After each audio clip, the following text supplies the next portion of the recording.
Good evening and welcome to a video with an ironic intro. My name is Jay Silver and I'm here to present an argument for why you should pay the beginner start dash tax. In most gacha games, at least all good gacha games, there is something called something like a beginner draw set. In Grand Blue Fantasy, the game in the background that I'm playing, they have specifically called the beginner's draw set. But the other gacha game I play, Marvel Contest of Champions, has another option. It's like a unit deal for 99 cents as well as 2-character draw for $10. And both of those are high value and they disappear after a period of time. Grand Blue Fantasies, on the other hand, doesn't disappear right away. It has a 7-day period as well as it recurs monthly if you don't buy it right away. So you do have that option in the long run, but I really push for buying it as soon as you are ready to commit to the game because of how much benefit it provides you as a player. So people think of these free-to-play games and they think, I don't need to spend money, and you're right. Free-to-play games are determined by how free-to-play friendly they are. The more free-to-play friendly they are, the better game they are, in my opinion. And I think that there's a lot of value in free-to-play only players because what makes these games so good is the large player base, the large community, and the large interest in the game. It's what makes you feel like it's worthy of playing. No one wants to sit and play a game, a multiplayer game when there's only 2 people online. The first argument I would present for why you should not think of it as a free-to-play game, but actually pay that start dash tax is that developers need money. This game, at the end of the day, only exists because it's making a profit. Unfortunately, to have high-quality games, to have this content, and have continuous renewing content, the developers need some source of income, some source of input that allows them to produce. And I know that's a really basic argument, and I'm not saying that everybody needs to pay. Really, only a small fraction of the community needs to put in some money, and a lot of that is the whales, to be honest. But if everybody across the board spends $30 on the game when they start up, it generates a lot of revenue for the developers, and it really lets them push out a lot of great events, a lot of great limited time quality portions of the game that we as players can really enjoy. And the more money they have, the higher success of the game, the better enjoyment by everybody across the board. My next argument is that these beginner start dashes tend to have a very high value to cost ratio only available to beginners. Many games have tons of other deals that they make accessible to players across the board, but the first deal is almost without a doubt one of the best deals you can get. It's usually very cheap and accessible comparatively to the game as a whole, and it usually gives you something that you can't get even as a veteran player, no matter how badly you would want that. And that value provides a lot of things. So the first one would be in Grand Blue Fantasy in particular. It can help you skip 20 to 30 hours of grind time, maybe more depending on what you start with, what you decide to pick and what route you go, and maybe less if you decide to be a little less efficient in your initial startup but more efficient in your long-term run.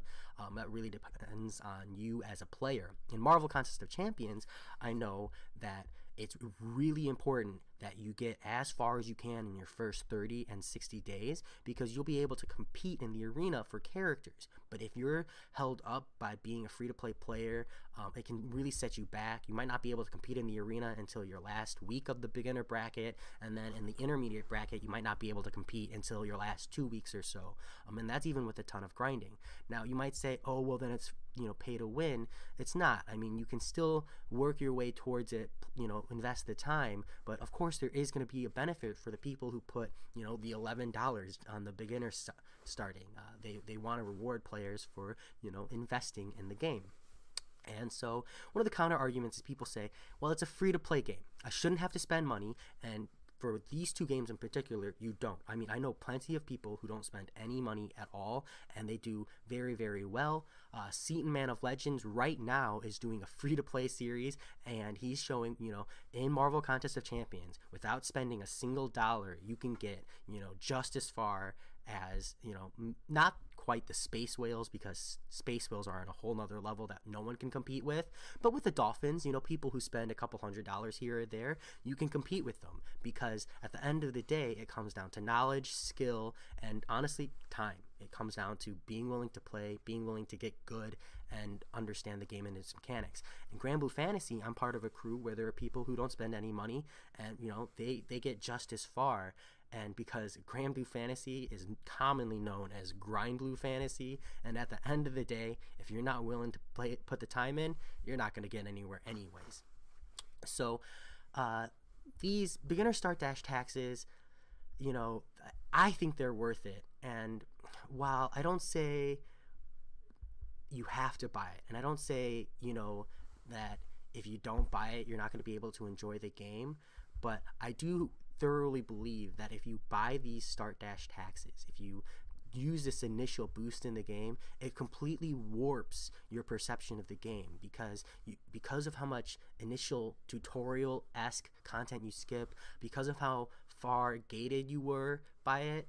It can completely change how the game plays out for you. One example is limited events. So Grand Blue Fantasy has these limited events, and you actually kind of have to have been playing for a little while to get the full content out of them, because they want to reward players for having developed grids and developed teams. So if you're starting up day one, you're not going to be able to access that difficult content right away, because you have to work your way up to it. But if you start dash, you won't be able to start in day one, but maybe 2 or 3 weeks later, you're able to fully commit to these events like this Final Resonance one, and you're able to fully, access the whole event. You're able to clear all the difficult content, even though you're a newer player. And whereas you might have been held back an extra month, maybe 2 months, grinding regular content and just completely gated on the events as a whole. And that's a lot to lose out on, and you might not realize it at first, but 6 months down the line, when you're like, oh man, there was that limited event with, that weapon I really needed, and that event won't recur for another year, and you're going to feel really bad when you're like, man, I really want to go water, but I can't access the Fenrir Cerberus event because, it's so far and few between, and you're stuck waiting. I actually have a friend who started playing, they had the Fenrir event, wasn't able to access that content because it was too difficult for them, and now they're actually trying to go water. It totally screwed them. And now they're like, when do you think an event's going to come up? When do you think it's going to, I'm going to have a chance to get this weapon?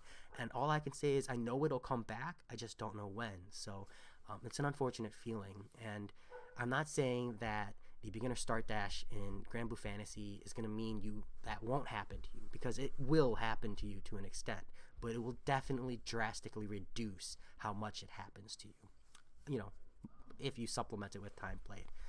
That being said, that's my argument. Free to play or not free to play, both are valid ways to play these games. That's why I love these games so much. I started off as a free to play player, and it was over time that I learned that there's just so many advantages in starting up on a nice quick boost and then converting to free to play afterwards. So that said, I hope that you guys have a great night. I hope that maybe I convinced some of you to both play the game and maybe invest that extra $30. Otherwise, talk to you later.